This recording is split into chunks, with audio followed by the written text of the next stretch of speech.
Kalau yang namanya persatuan, kita itu harus menghargai perbedaan.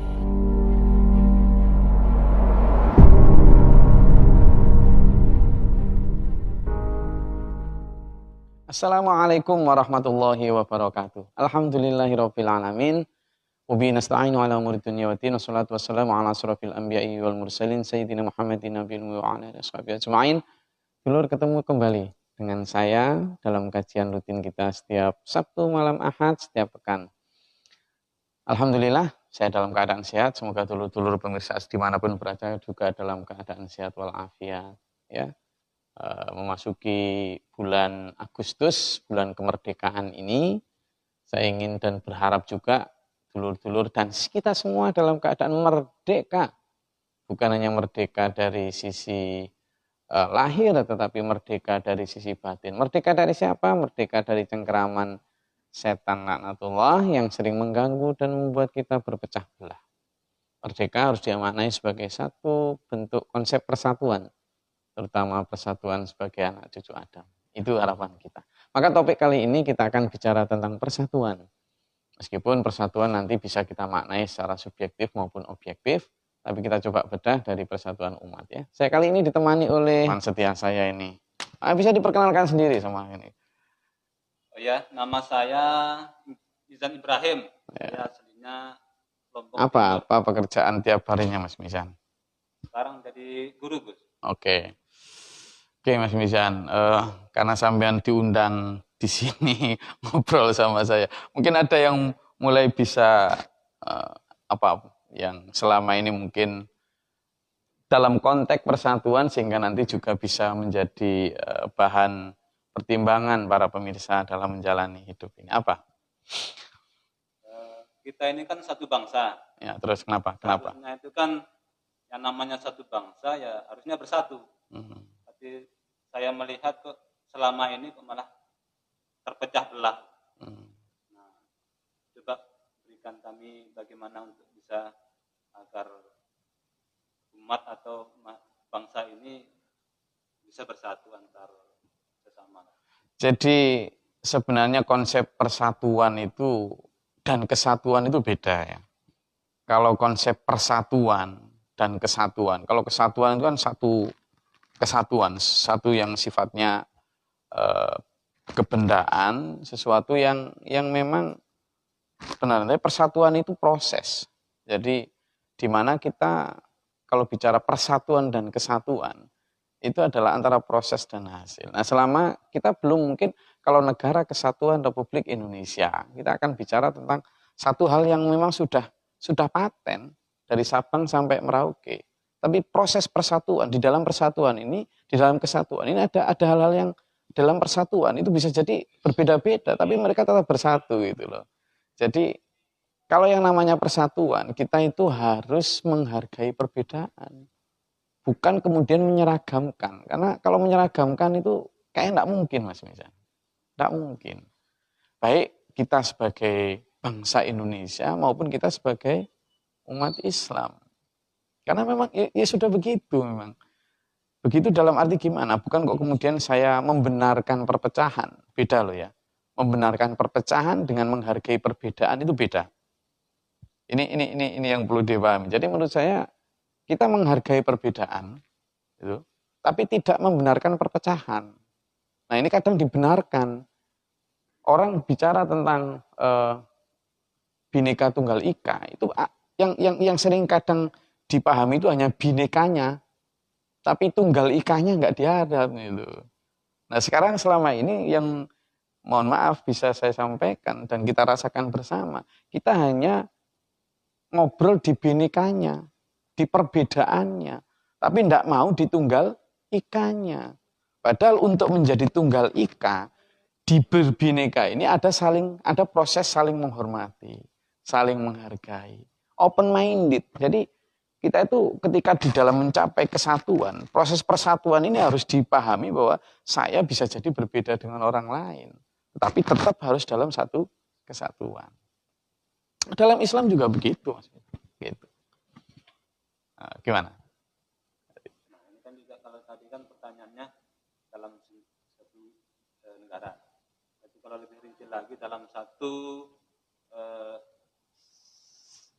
lingkup agama Islam. Kenapa? Nah, dalam agama Islam sendiri kan malah justru sekarang juga antara satu kelompok yang lain malah tidak akur. Ya, sebenarnya sama, Mas. Jadi kalau kita bicara tentang hidup bernegara, hidup beragama, ya begitu. Jadi kalau kita lihat ya, misalnya kita ini kalau dalam hal beragama nih, kita ini hidup beragama itulah agama dibawa seorang nabi, seorang rasul. Kalau di Islam kita dibawa oleh Rasulullah Muhammad SAW. Loh, prosesnya lah seperti ini. Jadi ketika Rasulullah Muhammad SAW datang ke bumi, itulah dalam konteks apa? Untuk memperbaiki akhlak umat. Innama bu'ithu liyutammima makarimal akhlak. Saya diutus, kata Nabi, itu untuk memperbaiki urusan akhlak manusia. Loh, kalau kita bicara itu, maka kita bicaranya adalah Nabi diutus untuk itu. Berarti ada yang perlu diperbaiki, ada yang perlu digembalakan, ada yang perlu dibimbing. Makanya mukadimah para penceramah lah, kita bersoal kepada Muhammad SAW yang telah membimbing kita, mengeluarkan kita dari jalan kedzaliman menuju terang. Dibimbing, dibina, itu konsepnya begini.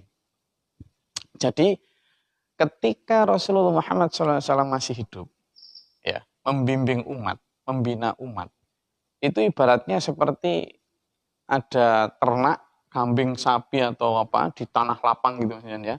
Kemudian ini kambing sapi ini dijaga oleh sang pangon, ya, penggembala atau cah angon. Digembala. Nah, ketika digembalakan, itu ternak ini terjaga tuh dari pelanggaran. Nggak makan tanaman orang, nggak melanggar ke sana kemari, juga terjaga dari bahaya serangan serigala dan lain sebagainya, kan dilindungi gitu. Nah, tetapi coba saja misalnya bocah angon atau sang penggembala ini lalu kemudian pulang sebentar atau lama, kira-kira kondisi penggembalanya gimana? Ya rusak. Karena ya kalau tahu sendiri kalau penggembala kan mesti ditinggal penggembala, mesti akan jalan seperti itu yang terjadi. Itu yang terjadi. Jadi penggembala ketika ditunggu gembala ketika ditunggu terjaga dari tapi begitu ditinggalkan ya sama gitu.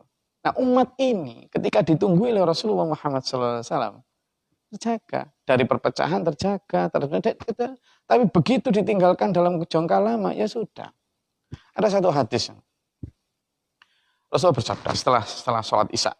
Setelah sholat isya, biasanya kalau Rasulullah itu setelah sholat gitu, lalu menghadap jamaah, entah dengan wirid atau lalu dawuh bersabda gitu. Nah, setelah sholat isya, suatu ketika Rasulullah bersabda, perhatikan olehmu, jangka 100 tahun sepeninggalku, kamu tidak bakal menemukan umat sebaik kamu dalam kualitas ibadah maupun dalam kualitas iman. Ibadah umat seperti ayakan kulit syair, kulit kurma. Artinya apa?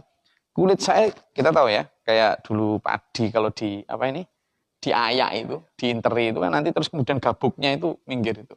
Nah, gabuk ini ya ayakan kulit syair, kulit kurma. Artinya apa? Dia itu seperti kulit tanpa isi.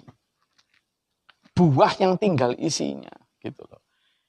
Di hadis lain Rasulullah pernah bahkan menginjak batu, lalu kaki yang cekong bekas batu itu ditunjukkan sama sahabat. Ini loh, ini hanya bekas batu tapi tidak ada batunya. Iman umat akhir zaman itu seperti gitu, tinggal bekasnya tanpa iman. Nah, konteks ini yang kemudian ternyata 100 tahun sepeninggal Rasulullah memang terjadi, bahkan sebelum 100 tahun. Kita lihat fakta sejarah itu. Apakah ini tidak bisa dicegah? Bisa sebenarnya, tapi memang itu sunatullah itu. Sunatullah yang sudah diprediksi, itu kan sebuah hadis prediktif namanya ya. Dan itu pasti benarnya. Nah, apakah kita tidak bisa menghindari? Bisa. Seperti misalnya, beberapa saat setelah Rasulullah wafat, itu ada seorang sahabat di pinggir jalan nangis gitu. Nangis, lalu ada sahabat Umar dan Abu Bakar lewat. Kemudian bertanya, apa yang membuat kamu menangis? Apakah kamu kurang yakin dengan kedudukan Rasulullah? Gitu. Dia jawab, loh, saya yakin dengan kedudukan Rasulullah. Bahwa pasti sangat mulia di surga. Tapi lalu apa yang membuat kamu menangis? Yang membuat saya menangis adalah Ketika Rasulullah masih hidup, langit dan bumi tersambung oleh apa? Wahyu.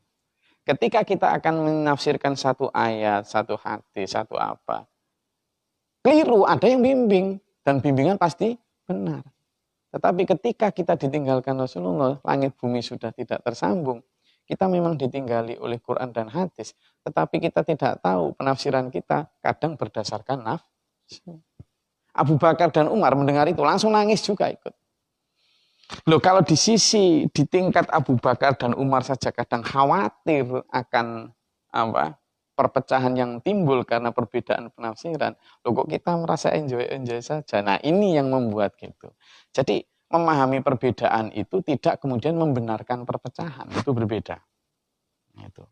Nah, dan kita memang lihat kembali ke contoh ternak tadi. Rasulullah bersabda gini. Memang, jadi Rasulullah bersabda gini, Bismillahirrahmanirrahim. Taraktu fikum amroini lan tadillu ma tamassaktum bihima. Apa? Sunnat kitabullah wa sunnatur.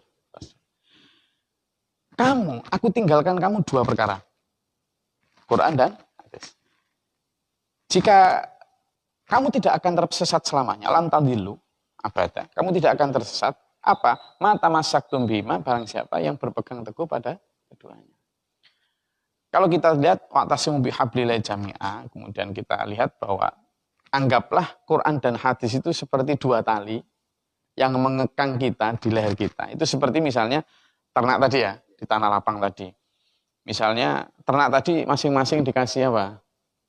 Tali gitu ya, dikasih tali.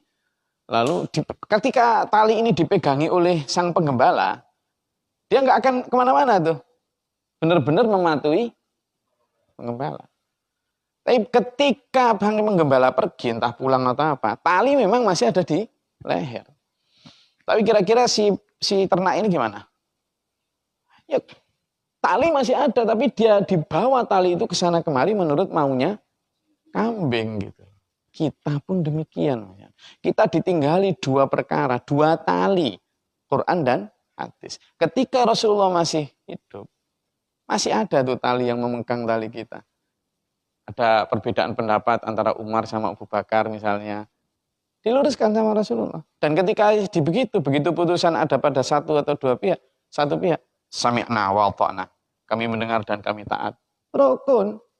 Jadi perbedaan pendapat tetap ada, tetapi dalam setiap eksekusi satu gitu loh.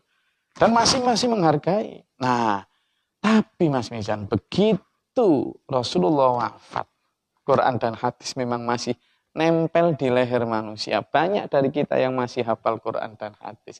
Banyak dari kita yang paham bagaimana cara menafsirkan. Tetapi kemudian karena kita sudah tidak dibimbing oleh sang pembawa wahyu, seringkali kita kemudian membawa tali ini menurut nafsu kita masing-masing. Berdasarkan kepentingan.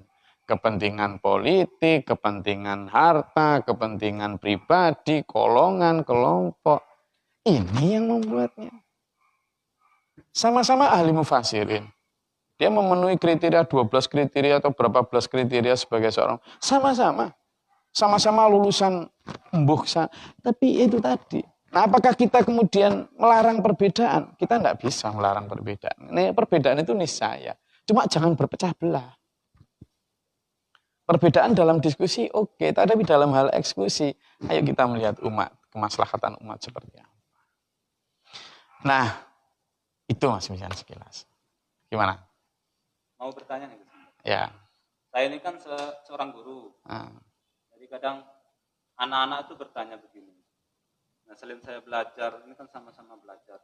Selain saya melihat dari YouTube, kemudian buka di buku. Nah, anak-anak itu bertanya begini. Allah itu di mana sih, Gus? Allah itu di mana sih, Pak Mizan? Gitu. Nah, kalau saya melihat dari YouTube, ada yang katanya bilangnya Allah itu berada di singgasana ars. Ada juga bilangnya bahwa Allah itu di atas. Nah, Allah itu ibarat kita melihat semut gini. Nah, ibarat kita melihat semut, nah kita itu seperti semut ini, sehingga Allah itu bisa mengawasi melihat kita gitu.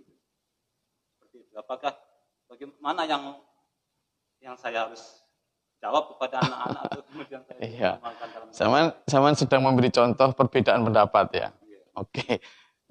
Saya rasa gini, kalau kita berbeda pendapat di dalam furu atau cabang-cabang agama di dalam fikih, kita mungkin masih bisa lah mentolerir. Tapi kalau dalam hal akidah, kita bicara Allah di mana itu bicara akidah itu ya. Jadi memang agak perlu hati-hati, dimanapun perlu hati-hati. Nah, sebelum kita bicara ke sana tadi, Mas Mian, bicara tentang perbedaan tadi, kalau kita bicara tentang, nanti tolong ingatkan saya ke sana, karena bagaimana solusi agar umat ini tidak berpecah belah, atau berbeda pendapat monggo, tetapi jangan sampai saling bermusuhan itu tadi. Ya kayak kita bernegara ini, kita dari Papua, dari Bali, dari Aceh, silakan, jelas berbeda itu, bahasa berbeda, suku agama berbeda, jelas itu, tidak bisa kemudian orang Jawa disuruh berbahasa, orang Papua disuruh bahasa Aceh, tidak mungkin gitu, atau itu. Nah, tetapi ada yang bisa kita upayakan di dalam menjaga tidak saja kesatuan, tetapi juga persatuan. Nah, salah satu contohnya misalnya seperti ini tadi, perbedaan pendapat tentang Allah di mana. Sebenarnya ini harus ada topik sendiri bahasan ini. Tapi ya tidak apa-apa lah, sekilas kita bahas. Sebenarnya kalau kita bicara itu, kita itu sebenarnya tidak berhak maksudnya membicarakan tentang zat Allah. Karena kalau bicara Allah di mana, berarti kan Allah itu apa? Karena kalau di mana kita bicara tempat. Nah, kalau kita bicara tempat, kan kita bicara apa yang bertempat. Nah, padahal kita bicara apa, itu adalah bicara tentang zat. Padahal kita sudah dilarang itu. Ya kan? Tafakkaru fi khalqillah. Kamu itu berpikirlah saja tentang ciptaan Allah. Wala tafakkaru fi dzatillah. Dan jangan berpikir tentang zat Allah. Kenapa ini kita dilarang begitu? Karena kita itu logika kita, ya kan? Kemampuan otak kita itu sangat terbatas untuk memahami jangankan Allah yang jelas pemilik dan penguasa pencipta alam semesta. Kita ini hanya keterbatasan ilmu pengetahuan kita. Jadi kalau bicara tentang makhluk hidup sampai yang terkecil mikroorganisme itu pemahaman kita kan yang namanya makhluk hidup itulah butuh sinar matahari, butuh oksigen kan gitu. Loh, ternyata ada di Palung Mariana itu, di palung yang terdalam di Filipina yang 12 km di bawah laut itu kayak namanya sinar matahari itu tidak bisa nyampe sampai sana itu. Padahal seluruh makhluk hidup butuh sinar matahari. Juga butuh. Dan selain itu, kedalaman air itu akan mempengaruhi tekanan air kepada satu benda apapun. Bahkan kapal selam yang paling canggih sekalipun itu untuk kedalaman tertentu akan pecah itu. Nah ternyata dengan konsep seperti itu makhluk hidup nggak mungkin hidup di Palung Mariana. Tapi ternyata ada. Dan sampai hari ini ilmu pengetahuan belum nyampe untuk menjelaskan itu. Ada juga yang namanya lava di gunung berapi. Itu kan panasnya kan di atas 100 derajat itu. Dan tidak mungkin ada makhluk hidup yang bisa hidup di situ, mesti hancur. Tapi ternyata ada. Ini juga ilmu pengetahuan belum nyampe untuk menjelaskan itu. Apalagi menjelaskan zat Allah. Itulah kenapa tidak boleh. Tapi oke lah, karena banyak dalil nakli yang mengatakan. Kita bicara tsumastawa 'alal arsy. Allah bersemayam di atas arsy.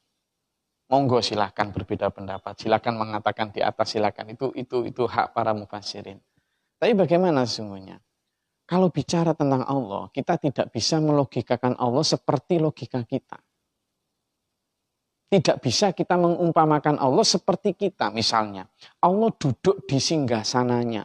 Kalimat Allah duduk, itu nggak bisa kita membayangkan Allah seperti duduk di kursi. Gini nih, kita akan bicara tentang kursinya kemudian. Di atas, loh, lawang dalam ayat kursi jelas itu. Ya, wasi'a kursiyuhus samawati wal ardh. Wasi'a, luasnya kursiyuhu, kursinya Allah, itu seluas langit dan bumi. Berarti kursinya Allah, singgasananya Allah, itu meliputi langit dan bumi. Itu yang pertama. Kita monggo saja, iya memang Allah di arsy. Cuma arsynya Allah itu di mana? Kalau kita hanya memaknai Allah, Tsumastawa 'alal 'arsy. Lalu ala ini di atas kita maknai seperti gramatikal kita, seperti nahwu shorof kita, atau seperti badik ba'ani bayan mantek kita. Ya kita nanti, bahkan sampai di tingkat balaghah kita pun, kalimat ala ini kalau diartikan hanya atas, kita enggak nyampe. Jangan dipakai logika, karena kalau pakai logika, coba lihat, bumi ini misalnya. Bumi kan bulat, bunter gini. Nah ketika kita bicara bumi bunter ini, bumi kan gini porosnya, kutub utara, kutub selatan. Loh, berdiri gini, Indonesia di sebelah sini nih. Di balik Indonesia sebelah sini itu Amerika tuh. Kalau kita bicara ini, kita kan berdiri hadap sini nih. Kepala kita di sini nih. Kalau kita bicara ala, berarti di atas kepala kita sono toh. Di bawahnya mana? Sini. Ya. Amerika. Sini, Amerika. Di bawah kita Amerika. Tapi buat orang Amerika atas mana? Sana. Bawahnya mana? Sana. Indonesia. Hah? Indonesia. Indonesia. Lah kalau gitu atasnya Amerika adalah bawahnya Indonesia, bawahnya Indonesia adalah atasnya Amerika. Lalu Allah di mana? Kan nggak mungkin kita logikakan seperti itu. Kalau kita bicara nakli, dalil nakli juga menyatakan. Jadi dalam surat Al-Waqi'ah, kemudian dalam surat Qaf, lalu dalam surat Al-Baqarah, terutama dalam surat Al-Baqarah disampaikan, A'udzubillahi minasyaitonirrajim. Idza sa'alaka 'ibadi 'anni fa inni qarib. Idza ketika sa'alaka bertanya kepadamu, ibadi hamba-hambaku itu, anni tentang aku, maka jawablah, fa inni sungguhnya aku, kata Allah, qarib dekat. Berarti Allah dekat. Dikuatkan dalam surat Qaf ayat 16. Sampaikan a'udzubillahi minasyaitonirrajim, nahnu aqrabu ilaihi min hablil warid. Aku lebih dekat kepadamu wahai manusia, kepada manusia gitu. Lebih dekat daripada urat leher. Kalau urat leher atau urat nadi itu di sini dan Allah lebih dekat, berarti Allah sangat dekat, enggak jauh. Gitu. Kalau gitu gimana? Kursius, kembali ke ayat kursi tadi, bahwa kursius samawati wal ardh, Allah menggenangi langit dan bumi. Makanya ketika kita itidal dari rukun ini, sami'allahu liman hamidah, Allah mendengar hamba yang memuji. Rabbana lakal hamdu mil'us samawati, menunjukkan atas, mil'u itu artinya apa? Memenuhi. Memenuhi langit, wa mil'ul ardi, ke bawah memenuhi bumi. Jadi Allah. Makanya dalam kajian episode berapa itu ya, saya memakai contoh yang diberikan Pak Guru Mohtar, kita itu seperti ikan dalam air. Kemanapun kita berenang, diliputi, digenangi oleh air. Kita ini duduk kiaman, wa qu'udan, wa ala junubihim, duduk berbaring ini dalam genangan keagungan kebesaran Allah. Jadi saya tidak kok sedang mengibaratkan Allah seperti air, karena khalafatulil. Jadi Allah beda dengan makhluknya. Nah, tetapi Rasulullah juga pernah ditanya tuh, apa sih kenikmatan yang paling indah di surga? Kata Rasulullah, kenikmatan yang indah di surga adalah ketika seorang melihat wajah Allah. Sahabat bertanya, lu melihat wajah Allah seperti apa ya Rasul? Seperti kamu melihat bulan, kamu tidak silau olehnya tapi bisa merasakan indah dan cahayanya. Apakah Rasulullah mengibaratkan Allah seperti bulan? Enggak. Ini karena manusia terbatas di dalam logika, imajinasi, dan kosakata. Jangankan Allah maksudnya. Tentang surga saja, itu hadis menyatakan, dalam hadis Sahih Bukhari disampaikan, surga itu mala ainun, sesuatu yang belum pernah dilihat mata. Wala udhunun, dan sesuatu yang belum pernah didengar telinga. Wala khatara ala qalbi bashar. Dan sesuatu yang bahkan belum terlintas dalam pikiran. Kalau surga ciptaan Allah saja kita belum mampu mengkosakatakan, mengimajinasikan, maka jangan pernah mencoba untuk mengimajinasikan Allah di mana seperti apa. Makanya pertanyaannya tadi jelas dalam surat Al-Baqarah 186. Ketika hambaku bertanya tentangku, jawab saja, inni qarib. Aku dekat, enggak jauh. Maka sebenarnya perbedaan ini harus kita sudahi, atau perbedaan itu dengan apa? Kita nggak perlu membicarakan tentang Allah di mana. Yang perlu kita bicarakan adalah bagaimana kita mengimani Allah, lalu mengimplementasikan iman itu dalam keseharian. Gimana? Misalnya gini, dengan kita merasa bahwa Allah selalu dekat, maka kita akan dalam tanda kutip ketularan sifat-sifat Allah yang Ar-Rahman Ar-Rahim. Pengasih penyayang. Maka orang yang dekat dengan Allah pasti jiwanya kasih sesama kepada sesama. Sehingga apa? Hubungan transenden vertikal kepada Allah, imani tadi, nyambung langsung kepada praktek implementasi horizontal. Vertikal, horizontal, ritual, sosial.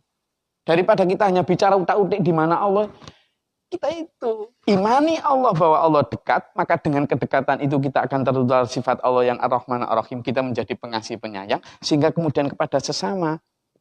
Hubungannya apa? Kalau kita sayang kepada sesama, kita maka akan bisa menghargai perbedaan. Maka kita akan mampu mempersatukan kita itu. Itu maksudnya. Karena apa? Allah satu. Makanya Nabi Muhammad SAW di dalam memerintah negeri Madinah sangat menghargai perbedaan. Kepada yang Yahudi, kepada yang Nasrani, kepada apa. Kan itu tadi. Sangat memahami. Gitu sekilas. Ya, jadi ada lagi? Nah, tapi bagaimana Gus yang kembali kepada tentang persatuan tadi? Nah, kita lihat orang yang sekarang apalagi berpecah belah antar umat, antar agama seperti ini, berarti ya harus kembali kepada Allah tadi. Ya. Jadi gini, kalau kita bicara perpecahan itu sesuatu yang sifatnya selalu ada. Tetapi kita bukan kemudian membenarkan perpecahan sekali lagi, tapi berusaha menghindari perpecahan. Sebenarnya ketika Rasulullah bersabda, 100 tahun sepeninggalku, umat akan seperti ayakan kulit syair kulit kurma. Ibadah umat dibiarkan Allah. Jadi umat itu imannya tinggal seperti bekas. Memang banyak yang ya mungkin apal ayat, apal hadis, pintar ceramah, lahirnya seperti itu. Tapi dalam praktek sehari-hari, kita tidak usah melihat orang lain. Kita lihat diri kita masing-masing saja. Misalnya saya, sampean gitu. Dalam keseharian, mungkin saya dipanggil Gus, sudah siapa, tapi belum tentu. Bisa jadi saya termasuk di dalam orang yang imannya kurang tadi. Nah, tetapi masih ada harapan. Apa itu? Hadis lain menyatakan bahwa Rasulullah bersabda, yub'atsu 'ala kulli ra'sin mi'atin sanatin may yujaddidu li hadhil ummati amradiniha. Dibangkitkan dalam setiap penghujung 100 tahun, seseorang yujaddidu yang memperbarui. Ini menjadi misinya ya, misinya. Orang yang memperbarui li hadhil ummah untuk umat ini. Apa? Dalam hal amradiniha, dalam urusan agamanya. Maka kita patut bersyukur, ada optimisme bahwa akan ada dalam setiap penghujung 100 tahun. Nah kalau dalam 100 tahun saja sudah rusak, apalagi 1500 tahun yang ditinggalkan Rasul, rusak banget. Tapi kemudian Allah memberikan harapan bahwa setiap 100 tahun Allah itu menunjuk seseorang untuk menjadi reformis, mujaddid, yang mengembalikan paham manusia, arah hidup manusia, kembali kepada apa yang diinginkan Allah dan Rasul. Kalau gitu siapa sekarang? Nah, pertanyaannya ini. Siapa sekarang? Bisa saja jadi siapa saja. Hunus. Tidak ada yang tahu. Tapi kita wajib untuk mencari tahu. Nah, dengan cara apa? Maka perbedaan pendapat tetap harus kita hargai. Tapi meminimalisir perpecahan, itulah yang harus kita lakukan. Jadi meminimalisir perpecahan. Dengan cara apa? Sudah. Kalau sesama agama berbeda dalam hal perilaku ibadah, gak usah saling benci. Lana amaluna walakum amalukum.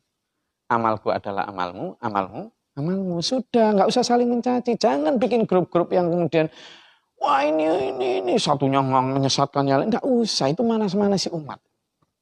Sementara terhadap sesama anak negeri, tapi berbeda agama, ya sudah, lakum dinukum waliyadin. Agamamu ya agamamu, agamaku, ayo saling mengamalkan, tidak usah saling lompat pagar. Lah enak tak? Jadi bingkai negara kesatuan Republik Indonesia tetap bisa terjaga. Perbedaan monggo saja, tetapi perpecahan jangan. Bukan monggo saya kemudian saya silahkan, ya kalau bisa kita memang bersatu, tapi itulah dunia utopia yang memang kayaknya sampai kapanpun kayaknya gitu. Ya kita tapi saya selama bisa harus bersatu. Terutama dalam hal apa bersatu? Wah, saya nggak dengar suaranya. Harus segera. Kayaknya baru kita sudah ada 30 menit kita. Sudah ya, ya makanya. Oke, jadi sebagai closing Mas Nizan, jadi kita tadi ada 2 topik besar sebenarnya tentang Allah, di mana Allah dekat. Allah menggenangi jagat raya ini. Kursinya Allah menggenangi, meliputi jagat raya ini. Kalaupun Allah berfirman, di sepertiga malam terakhir aku akan turun ke langit paling rendah, itu bukan berarti langit kemudian langit yang dalam bentuk Allah kayak duk-duk turun tangga. Jangan dimaknai begitu. Karena kalau kita memaknai begitu, itu nanti mengkerdilkan Allah gitu.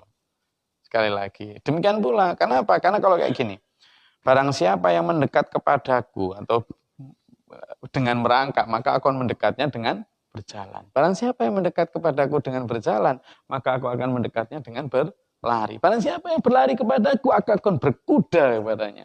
Sekarang kamu mau kita imajinasikan dengan imajinasi kita. Allah masa berkuda? Nah gitu, sama dengan kursi sama. Sehingga ayo kita pahami saja, sudah berhenti berpikir tentang zat Allah, kita berpikir saja apa yang bisa kita jadikan dampak bagus dari iman kepada Allah tadi. Mengingat Allah akan menjadi kasih kepada sesama. Dalam konteks itu insya Allah nanti ketika kita benar-benar dekat kepada Allah, perpecahan itu bisa diminimalisir. Kalau dihilangkan sama sekali ya wallahu alam, itu dunia ideal kita, kalau bisa ya alhamdulillah. Tapi kalau melihat seperti ini, setidaknya kita tidak saling berpecah. Sesama anak negeri, meskipun berbeda suku agama, lakum dinukum waliyadin, tetap berbineka tunggal ika. Jadi tidak hanya berbineka, tetapi juga tunggal ika. Dalam hal satu agama juga begitu.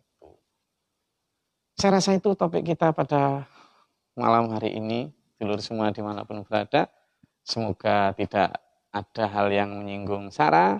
Kita benar-benar di sini hanya untuk berpikir tentang bagaimana mencari kedamaian, karena peaceful adalah salah satu dari makna Islam. Karena Islam itu maknanya adalah peace. Selain makna Islam adalah serah diri, selain makna Islam adalah selamat. Maka makna Islam itu adalah agama yang mengajak umatnya untuk tunduk patuh kepada Allah, serah diri tunduk patuh kepada Allah demi mencapai peace, kedamaian, dan salam keselamatan baik di dunia maupun di akhirat. Dan itu hanya bisa dilakukan dengan kita benar-benar memahami bahwa kalaupun kita berbeda, jangan sampai kita berpecah belah. Dan kita itu memahami Allah Tuhan yang Esa, Allah Tuhan yang satu. Allah berbeda dengan makhluknya, Allah menggenangi jagat raya ini. Ketika kita sudah merasa digenangi oleh Allah, insya Allah kita akan merasa diawasi. Maka ketika sudah merasa diawasi, fungsi lain adalah kita tidak akan berani macam-macam, tidak akan berani korupsi, tidak akan berani menipu, tidak akan berani menghina atau mencaci sesamanya. Karena di sini ada Allah. Saya rasa itu pesan kita pada malam hari ini. Mudah-mudahan bermanfaat dan berfaedah untuk dulurku semua dimanapun berada. Salam dari kami, dari saya, Gus Glory di SPMA Bali. Assalamualaikum warahmatullahi wabarakatuh.